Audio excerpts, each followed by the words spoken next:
I loved the old man. He had never wronged me. For his gold I had no desire. I think it was his eye. One of his eyes resembled that of a vulture, a pale blue eye with a film over it.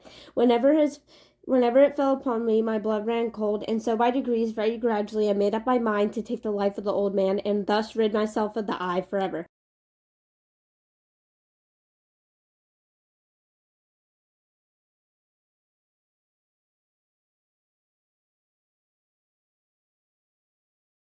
So every night about midnight, I turned the latch of his door and opened it, oh so gently. Oh, you would have laughed to see how kindly I moved very, very slowly, so that I might not disturb the old man's sleep. I found the eye always closed, and it was impossible to do the work, for it was not the old man who vexed me, but his evil eye. Upon the 8th night, I was more usually cautious at the opening the door. A watch's minute hand moved more quickly than did mine, so I knew that he could not see the opening of the door. I kept pushing it on steadily, steadily. My head was in, but I was about to open the lantern when I dropped the lantern, and the old man sprang up in bed and cried out, "Who's there?" I kept quiet and still and said nothing. For a whole hour I did not move a muscle. In the meantime, I did not hear him lie down. Presently I heard a slight groan. I knew it was a groan of mortal terror. It was not a groan of pain or grief. Oh no, it was a low, stifled sound that arises from the bottom of the soul when it overcharged in awe. I know that he had been lying awake ever since the first slight noise fell upon the vulture's eye.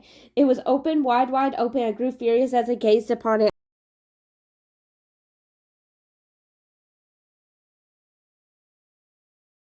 His eye would trouble me no more, and then I took up 3 planks from the floor of the chamber, deposited it all between the scantlings, and then replaced the boards oh so cleverly, so cunningly, and so that no human eye, not even his, could detect anything wrong. As the bell sounded the hour, there came a knocking at the street door. I went to open it with a light heart, and that what had I now to fear? Entered 2 men who introduced themselves with perfect suavity as the officers of police. I led them at length to his chamber, showed him his treasures secure, disturbed. In the enthusiasm of my confidence, I brought the chairs into the room and desired them there to rest of their fatigues, while myself, in wild audacity of my perfect triumph, placed my own seat beneath the very spot reposed the corpse of the victim. My head ached. I had fastened a ringing in my ears, but they sat still and still chatted. Ringing became more distinct. It continued and became more distinct. I talked freely to get rid of the feeling, yet the sound increased.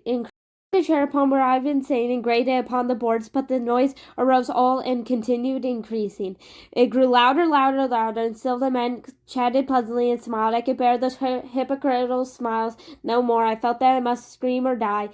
And now again, hark, louder, louder, louder, louder. Villains, I shrieked, dissemble no more. I admit the deed, tear up the planks. Here, here is the being of his hideous heart.